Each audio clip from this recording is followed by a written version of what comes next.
जी ठाकुर जी के अतिरिक्त कहीं नहीं गाते थे, चाहे कितना भी अच्छा स्वर किसी को क्यों ना लगता। कोई बहुत कहता था कुमन दास जी आपका स्वर बहुत सुंदर है, हमें कुछ गा के सुनाओ, तो कुमन दास जी कहते मंदिर में आ जाइए, इतने बजे से इतने बजे तक हम गाएंगे, वहीं बैठ के हमको सुन लेना। ठाकुर जी के अतिरिक्त कहीं और अपनी वाणी की सेवा नहीं। राजा ने बुलाया, अकबर ने बुलाया, बादशाहों ने बुलाया, लेकिन कहीं भी जाते ऐसा कुछ करके आ जाते कि दान दक्षिणा कुछ मिले ही ना।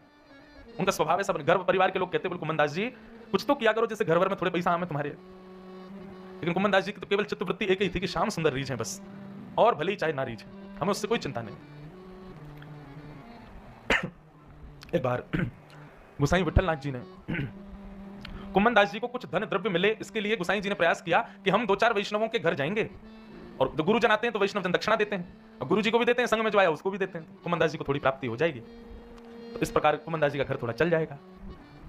कुमन दास जी को लेकर के गोसाई जी ने कुमन दास जी से कहा, बोले चलो कुमना हम तुमको लेकर के चल रहे हैं। बोले कहाँ? बोले कुछ वैष्णवों के यहाँ जाना है, और 2-4 दिन में आ जाएंगे, सब वैष्णवों के यहाँ कुछ दिन भ्रमण करते हुए फिर आ जाएंगे।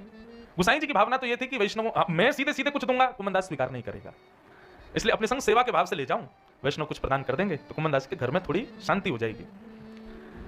परंतु बंधुओं, जिसका चित्त वृत्ति में ठाकुर जी विराज रहे हों, उसको फिर कुछ और वस्तु की आवश्यकता नहीं। हमको कई बार वैष्णव भक्तों को देख के लगता है कि बेचारा बड़ा दीन है, बड़ा दुखी है, पर उसकी स्थिति में जब ठाकुर जी विराज गए तो उसको संसार की वस्तुओं की कोई आवश्यकता नहीं। गोसाई जी बोले चलो कुमन दास हमारे साथ, और कुमन दास जी बोले अब गुरु जी हैं, मना तो कर नहीं सकते, चलो। निकल गए। लेकिन जैसे ही गोवर्धन से दूर गए तो जो स्थिति श्री चतुर्भुज दास जी की हुई थी, और जब उन्होंने पद गाया गोवर्धन वासी सांवरे तुम बिन रहो ना जाए, ठीक वैसी स्थिति यहां कुमन दास जी की। वहां भी कृष्ण विरह में उन्होंने यह पद गाया जिसको आज पूरा वैष्णव समाज गाता है और ठाकुर जी की प्राप्ति का अनुभव करता है। कुमन दास जी को जब विरह हुआ ठाकुर जी का, थोड़ी दूर ही गए थे गुरुदेव के साथ, दूर जाते मूर्छित होकर कुमन दास जी गिर गए।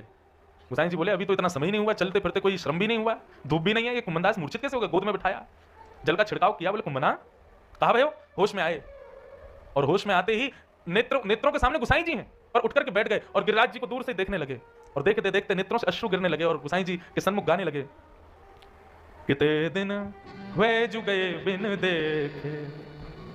क्या गा रहे हैं?